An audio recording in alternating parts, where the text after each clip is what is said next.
Welcome to Gen Z Hoops, the Gen Z basketball, coaching, and sports business show. On this podcast, you'll learn from professional players, coaches, and executives from all over the world and see the court in a brand new way. And now, joining you courtside, your Gen Z host, John Hartofilis. Hey, Adrianna, what's going on? How are you? How's it going? It's going good. Beautiful day outside. Just really fun. It's a great time to get on a podcast and just super fun having you on talking about all the stuff you've been doing. I mean, whether it's your career, whether it's what you're doing now after you've graduated and, you know, you're going into this whole coaching journey. It's super cool to have you on. Thank you. Yeah, it's March. You know, that's always a big month for basketball. Even during this corona pandemic, you know, March still feels like an important month. Also, you know, March is Female Athlete Month, so I'm doing a lot of things with that. I work with East Bay a ton. And, you know, there's just a lot of things to do in the sports world besides just watching the games on TV, which I'm super blessed to be able to do right now that, you know, the NBA and G League and WNBA were playing in the bubble. So everything's been good with my business. You know, the kids are working, grinding, getting ready for spring and summer stuff like tournaments and camps and clinics. But, you know, every day I'm training, building the business. I'm also just doing some of my personal ambassador and influencer stuff on Instagram and social media, doing content like this, being on podcasts and, you know, interviews and such, just to, you know, continue marketing my brand, because it's not just, you know, what you do in a gym every day. It's not just the people you talk to. It's kind of how do you use all of those outlets and resources that you have to create new business opportunities or new projects or just open opportunities for your audience. And my audience, obviously, are the kids that I work with every day, trying to gain new clients. And then also the audience that I have virtually who may not be able to meet me in person and stuff. You know, how do you interact with that? Because both types of audiences are super important. So it's just interesting trying to manage and process all of this and at the same time grow your business. But it's, you know, we'll see how it goes. I mean, it's going really well so far from what I could tell. Obviously, you've had a bunch of really good marches before this. It's super cool to just unpack. There's so much there to unpack, and you're doing so much. And like the whole point of the show is obviously Gen Z, young people, and all the cool stuff that we're all doing. So it's awesome to see. I mean, just to start off though, I mean, when it comes like everything's about basketball with you, like where did that passion kind of start, and how did that obviously progress maybe through high school and stuff? Obviously, you were really good, but where did the passion for it come from?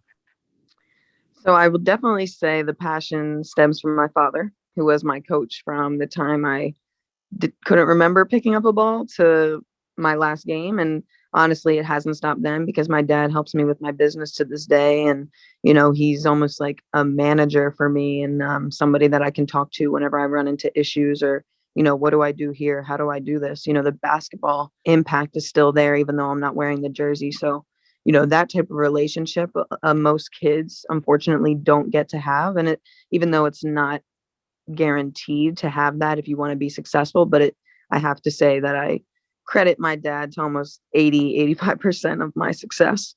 That's just because he saw things for me before I did. He pushed me. He obviously has basketball knowledge and expertise. So all of that combines into being, you know, your coach, trainer, supporter, father, guider. You know, he was all in one. So everything was in the house, in the gym, 24/7. The grind, the work ethic, the mentality never changed. So I will say that big basketball goals for me did start at a young age. I had dreams of playing in the WNBA probably when I was in 4th, 5th grade. Always knew I wanted to get a D1 basketball full ride scholarship.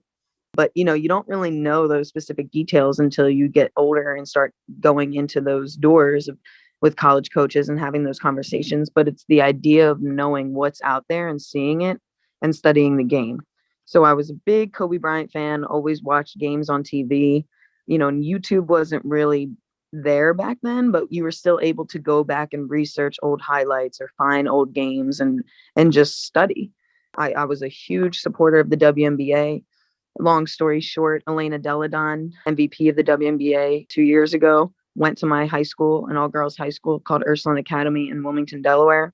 So very small world, you know, I look back and I'm blessed to have all of these connections and, you know, how did I run into these people or why did this happen for me? And that's how I got in contact with that high school. I ended up going there.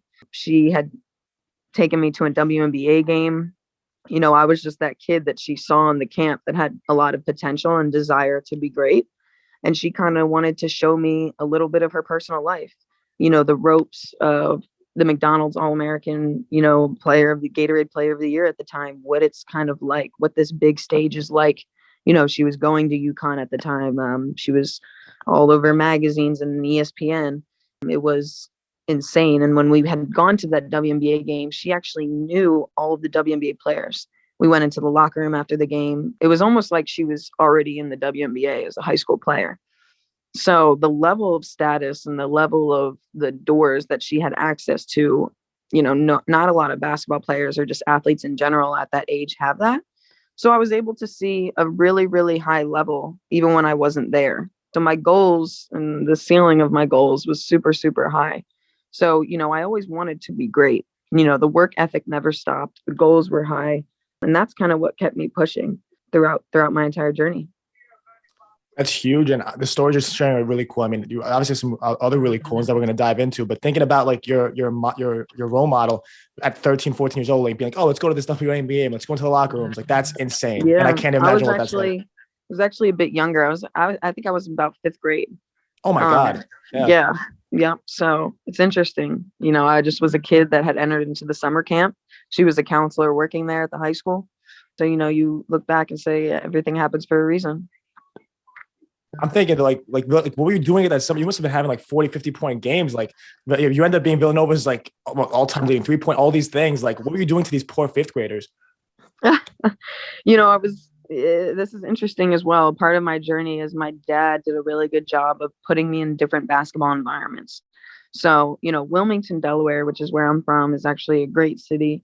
You have your inner city, your outside city. There's a lot of new development with environmental justice, and the city's really growing.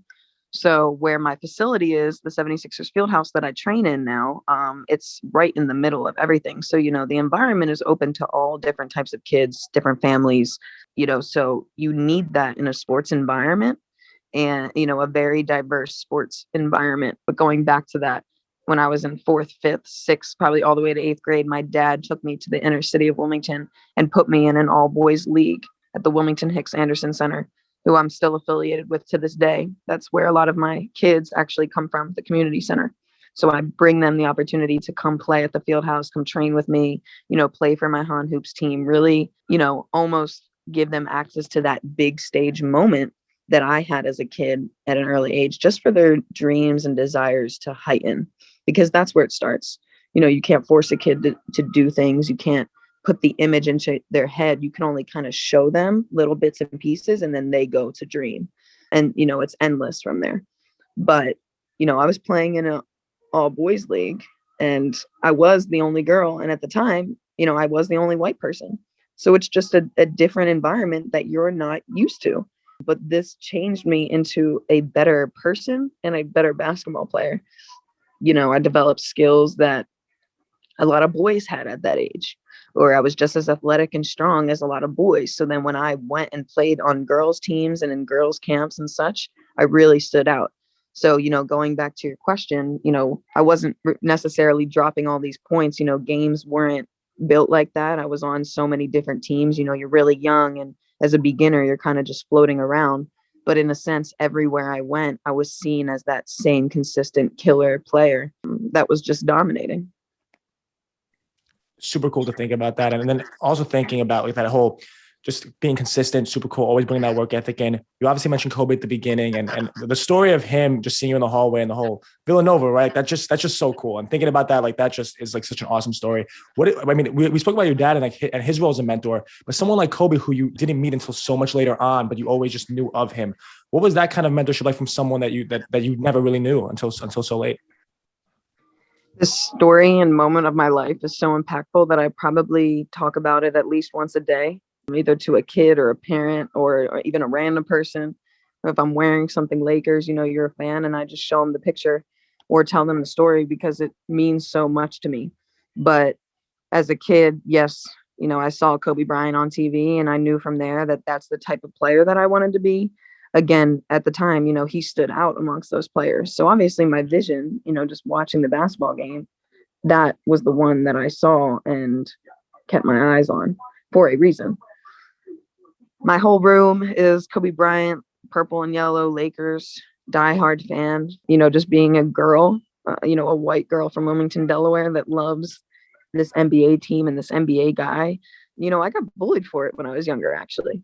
And, in high school, start hanging around with boys and, they're just, why do you have this sports boys room? All this stuff. And it never knocked me in a sense. I'm like, why doesn't everybody support Kobe? Because, upon his death, we obviously saw how that changed the world. But, sometimes when you have a specific sports figure or you love something, a lot of people won't support it. They just don't have the same amount of value as you. So from all of this adversity and opposition from people, it actually made me want to be better at basketball.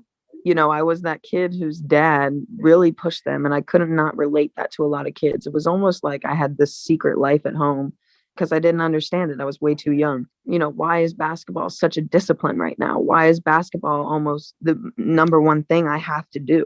Just because he saw how crucial certain outlets were in my life. My entire life, also, I wanted Kobe Bryant to notice me. I had seen him play at the 76ers against the 76ers field house at Wells Fargo, but I always wanted to go to LA, and then he retired. So I thought, oh, it's over. I'm never going to meet Kobe. I'm going to have to try to build my business so that maybe I could work at Mamba Academy one day or be a trainer there, or, possibly start some of my interviews. And, I had Meta World Peace, who was one of his big teammates and stuff. So maybe, I'll get connections through him. And it never happened. So I'm a junior at Villanova.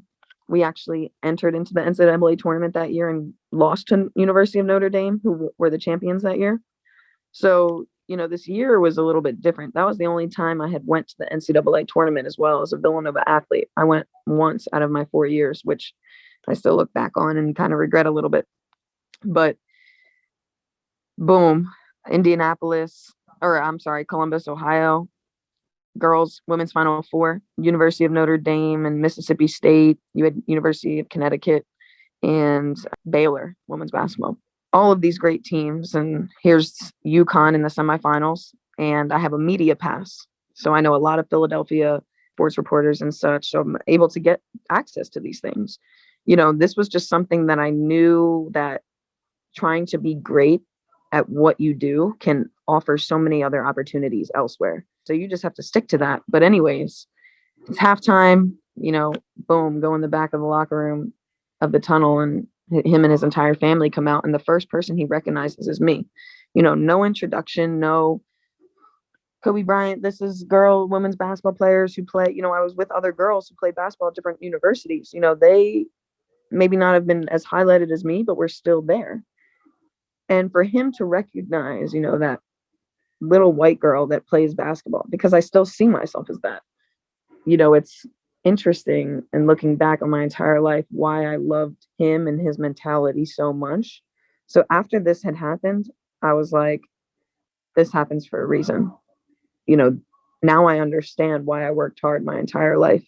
Now I understand, the grind, all of those times I could have quit, or all of those times where I was shut down from either people or my personal injuries, or, some college recruiters, college coaches not believing I could play at their program. A lot of doubts. At the end of the day, you only had yourself and your desires and your ambition. And, all of those stemmed from me having Kobe Bryant as that profile during my life. So to see him physically and him have that impact towards me, there was something that I did for him to recognize me. So now there's a two-way relationship.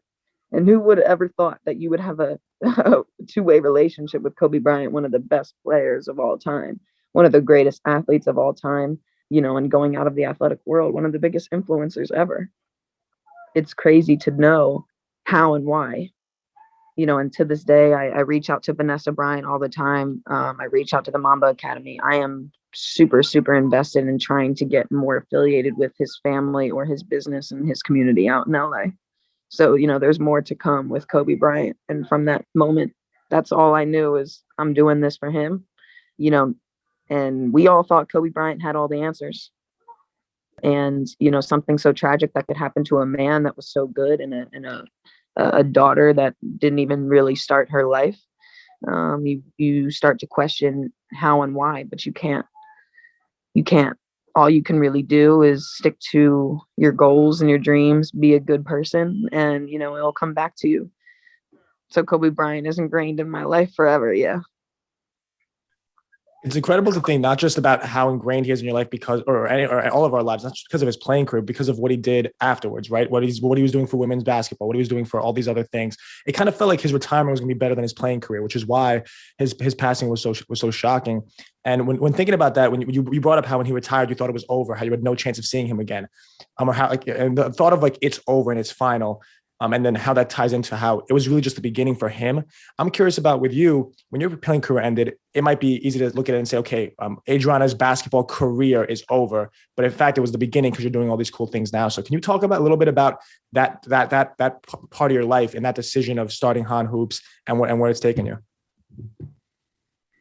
I never thought that I would create a basketball training business. I always knew that I would potentially be a coach one day, but, I thought I would do that a little bit later on in my career.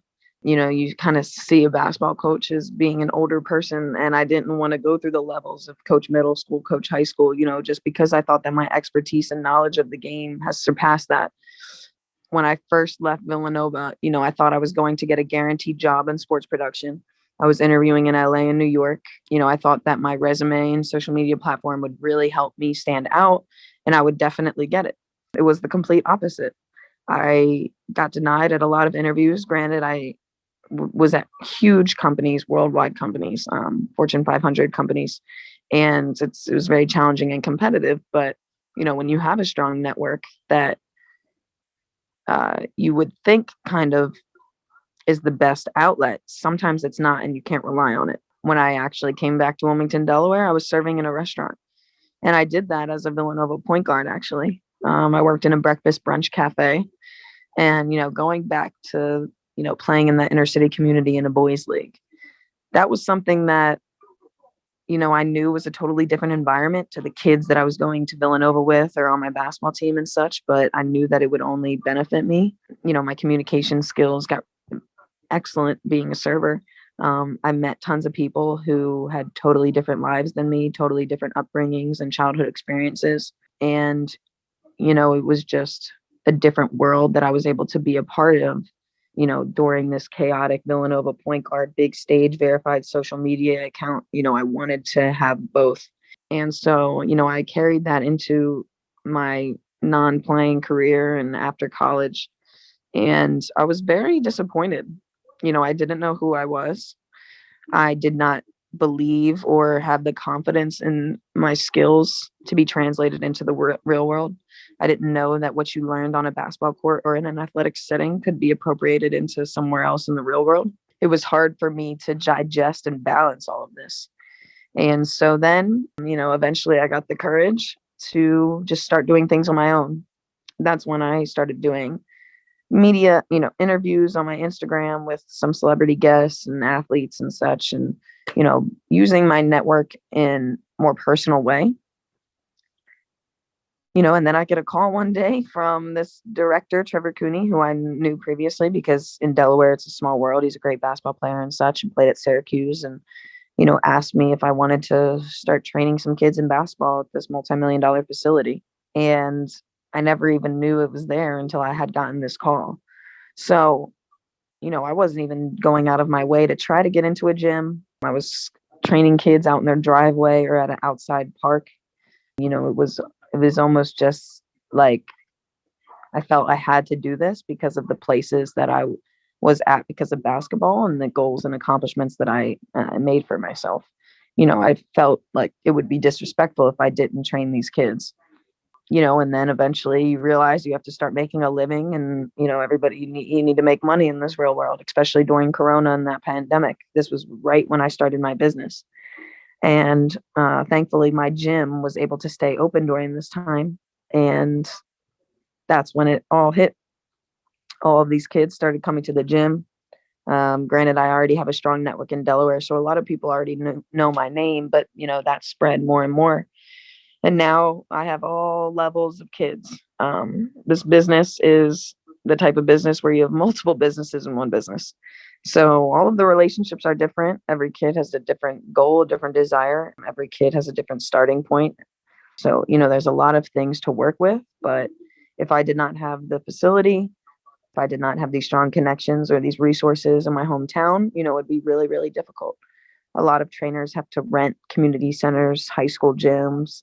It's difficult. The facility is the hardest part of the business, especially if you want to start running camps and tournaments and stuff. And to have one primary location is the best thing, because then your audience is not running around and scrambling. So being a 23-year-old trainer and, March, it's been 1 year of business. I'm truly blessed to see everything that I've been given and, the people that I've met. And, I'm the most important part of this business is to change the kids' lives. I mean, that doesn't have to be with basketball, but basketball can open more doors than a lot of other industries in society.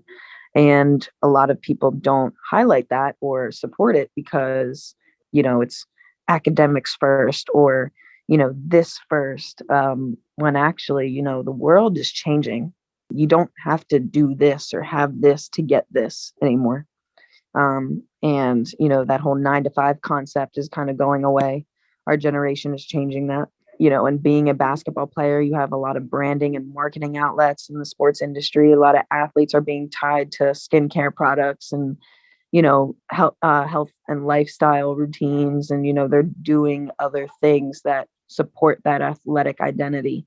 So for me, being an athlete and, I no bias, but being a basketball player, I think is the best route to starting a successful life. It's so interesting what you said about how just our generation is different, right? And how maybe for our parents it's more cookie cutter, like you have to take this path. But for us, I would say, you mentioned before, whether it's education, whether it's all these other things first, I would say it's passion first over anything. Whatever you pick, as long as you're following your passion, you're going to be fine. Yours is obviously basketball. Mine obviously is too. And a lot of the listeners to the show are, and they might be hearing other things where it's like, okay, well, maybe it's maybe it's more of a hobby, but no, if you're that into it, it will be your passion. So I'm kind of curious. It's so fantastic that you were able to start basically in March, right? Like literally, I would imagine like maybe was it a few days before, a few days after the pandemic? But you started there. Was it what day would you say? Like right on? Oh, like January 26th, Kobe. That happened, and then we already heard about Corona, but it was just now entering into the U.S. And then now people started dying unexpectedly, and boom, boom, boom, boom, boom. Then it's like, oh, you can't go out of your house, but then I have access to this gym and I can train kids. So it was almost like, what are you guys gonna do? What are these kids? What are you gonna do with your kids? What am I gonna do with my business? What are we gonna do with this facility? So yeah, at that time it was probably the most chaotic. Got it. No, definitely. And I'm thinking in terms of like, if you're able to do it then under those circumstances, where are you going to go from here? Because once things start coming back a little bit to normal, I would imagine it's going to be so much easier for you to grow Hahn Hoops. What could we expect, or what could your players expect to see you just absolutely take off over the next few months, years? Like what does that look like to you? That's interesting because as I grow this business, there's so many new different ideas that come into my head, and I'm by myself right now. There's no other coach, no other, director, manager, social media team, nothing. I do everything. So, at the same time, I have to really think about which, next growth or step to my business is the most important or most crucial. And that's not necessarily for me. That's more for my kids. What's necessary for them right now in their growth? What do they need? Even in terms of equipment, or what do they need? Do I have to start setting up showcase college events here at the field house? Do I have to start creating basketball teams like an AAU organization? I already have teams organized, but do we go down that AAU route? Like I said, I have East Bay as a huge partner behind me, which is great. They are not a company within that AAU circuit, similar to like Nike UIBL or the Under Armour circuit. So it's interesting to see where they will go with me in this process. But at the same time, I don't feel that I need that to be a strong team organization or a summer program. In terms of my business, being in this tri-state area in Wilmington, Delaware, I plan to grow this facility in my Hahn Hoops business as one of the most elite in this area. So in terms of attracting teams into tournaments and hosting bigger events and such, I plan to put Hahn Hoops in that light. Then that will also highlight my players who are in that light under our team and organization. We obviously do training all year round. Training, I believe, is an important aspect before you can even start playing or start competing or start showcasing your talent in front of college coaches. And that's what a lot of parents and sometimes coaches avoid, is the training aspect, or what do you need to do when you are training? You have to have a level of basketball expertise and knowledge of the game, and modern updates of the game. Who studies the game like that? I know specific footwork, I know court awareness, I know what college coaches are looking for, and then I know what players need outside of their basketball talent in terms of being coachable or being leaders and having accountability. It's more than basketball, which makes it a little bit more harder, but makes the vision greater. So it doesn't feel like it's too much. But, going back to, being an athlete, because it is more than basketball, that's why I truly believe that sports is a bigger outlet than what a lot of people think it is. Everything that I've learned on the basketball floor, I can articulate into the real world now. I don't have a business degree. I went to Villanova University and was in the arts and communications program. So, what I was doing wasn't necessarily what I thought I would have now, but from the skills that I learned, I'm able to run a business. I'm able to manage my social media and marketing and branding, and, I'm able to manage my network and such. And, I didn't take one business class in college. So, you kind of have to not necessarily try to gain specific things or have certain titles or anything like that. My business, as long as my kids are getting better, as long as they have bigger and better opportunities that I have opened for them, as long as they are fully committing and I'm seeing their growth, not as just basketball players, but as, mature young ladies or young gentlemen, that's what I see. And like I said before, my Hahn Hoops Academy is very diverse. So to see these kids from different environments and going to different schools and different families, and to see them create friendships, and, now they're following each other on social media, we're a community. So that's the most important thing when it comes down to this, and where our growth is in the future is just becoming a bigger, stronger, more accepting, opportunistic community. It's huge, because that's so important. Thinking about all that, and we spoke a lot about whether it's brands, followers, how that stuff's not that important. When it comes to building your brand, obviously, whether it's social media, and you touched on that at the end, or you're doing a lot of stuff now, whether it's the Wolfpack Philly show, going on different things, but kind of what it all comes back to, what we were talking at the beginning, is how you don't really look at the views and the numbers. You kind of care more about the interactions and the actual relationships and they're able to build. What did that look like for you, and why is that so important? I did a lot of work in LA, in the Hollywood stage. And so that was also my first introduction to kind of sports production outside of my own personal interviews on a basketball court, which really has nothing to do with sports media production when you go to LA. And, I had great connections out there. I had great opportunities. I was thrown in the fire on movie sets and TV shows, and, being a manager and assistant, and, being in big business meetings and such. I had a voice and a green light, and it was all thrown to me. So at the same time, even though I say I worked in Hollywood and there were these downs to it, there was also this huge level of excitement and, aspiration for just everything that I wanted to do. At the same time, in being LA, I met people who had bigger numbers than me, bigger followers. They worked with bigger companies and they were showing that. But, I was kind of listening to their conversation and seeing the actual reality of it. And I didn't see that value in there. It was almost just talk. And that's what I was not about. I was not going to do this in the fake way. I was not going to fake it to make it.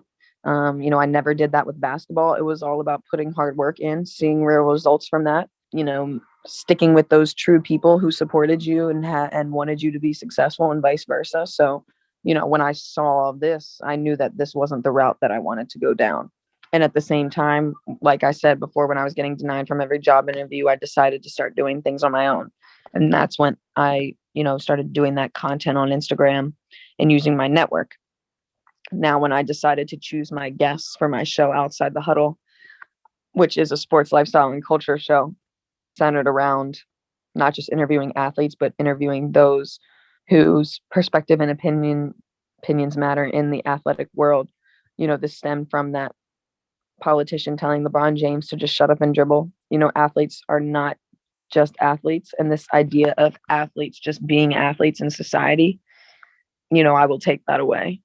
When I started doing this, I always wanted Instagram to be a professional network for me. I always knew I could sort of make money from it and use it as a career. At the time, a lot of people thought I was crazy and thought that that would never happen. And then, eventually Instagram started growing and social media, and now we have influencers and ambassadors, and now we see it every day, and it's almost overused. So because it's overused now, that's where I saw the route that I didn't want to go down. Don't just give me a discount code. Don't just send me this product. That's not a long-term relationship. That's not real business. That's not real results. So I stem away from that. And I really try to also work with companies who want to not only use me, but use my company and support my kids and all of my endeavors and what I'm doing. It's not just me. So, that's the quality that a lot of people kind of don't even have when they have 5 million followers on Instagram, or because they have a blue check, this is what they do. No, you're not going to get money from Instagram. You're not going to get real value and networks from Instagram. It's how you use your Instagram platform and take it outside of Instagram. Whether this is podcasts or interviews like this, whether you produce, real live content for a company or a product, and you go to their events and, you're at that public event speaking for them, or you're in the workout, or you're in the video, you're with their athlete or with their other ambassadors. You're now bringing that company into what you do every day, 24/7. It's the quality for me. I also have a very, very small circle personally. So, when I look back on that, you're always going to choose quality over quantity. It's not the person's name. It's not what they have. It's not what they've done in the past. It's who they are now and who they are with you, and also who they are with what you, not just who you are, but what you have and the other people that are associated with you, like my kids. I lose followers every day. I had 120,000 at Villanova. I think I have 101,000, 100,000.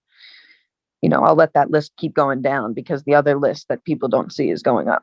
That's a great quote, and everything was great, but that last quote really just resonates with me because you care so much more about the list that no one sees than the one that everyone sees. Because everyone just looks at it and goes, "Oh, that follower number is there. It's big. It's got a big K next to it." And everyone kind of looks at it, but everything else is way more important. So, Adrianna, thank you so much for coming on because, especially, just you're really just spitting facts right now.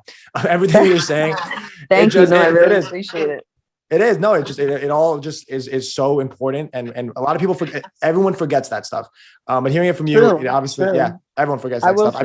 I will say with that too, I have to admit, and, I'm just as guilty. When I first started doing media content and, like videos with celebrities and stuff, I felt that I needed to say what people wanted to hear, or I thought that I needed to say this correct answer because that was the one that was going to be most supported.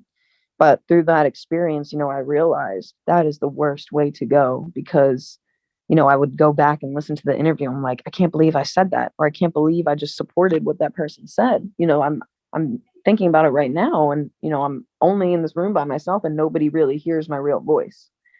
So I wasn't using my platform and my figure in the best way. And over time, I realized I want to be the opposite.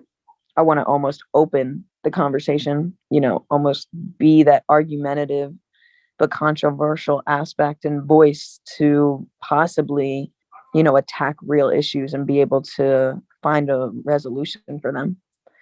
And, now that I have this and realized it and, learn the ins and outs, there's no way I'll say something that isn't true just because I know that the benefit of that will not meet me later on in life. So as long as you could be genuine and know that from right now, that's what I tell my kids every day is, be yourself, set your own goals and do that for you and never lose sight of yourself along the way. And I have to admit that from some of my Instagram, dealing with that and, the big stage and stuff, you can get sidetracked. You can start to think you have to become this person or this outlet because of what society is, but you don't. If anything, the hardest thing to do is be yourself in that light, because of who you are, because of what you have, and a lot of people are listening.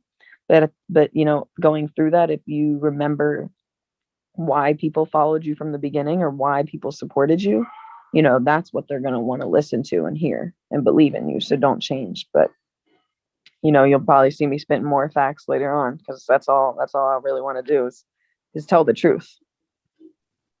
I'm looking forward to that content of you just always keeping it real. So, but you did it on this show. You're going to keep on doing it, and it's the right way to go about things. So, thank you so much for coming on and absolutely just you again. Dropping so much knowledge. Yeah. Whether it's to the kids I coach, it's going to be clipped, whoever it is, whoever's listening to this, I know they're going to take a lot of value from it. So thank you. Oh yeah. No, thank you. This is great. Thank you for having me on. Thanks for listening to Gen Z Hoops. Make sure to follow, like, and subscribe on Instagram, LinkedIn, and all major social media platforms at Gen Z Hoops. You can tune in and subscribe on Apple Podcasts, Spotify, YouTube, and every other podcast platform on the planet. Get ready for the next episode.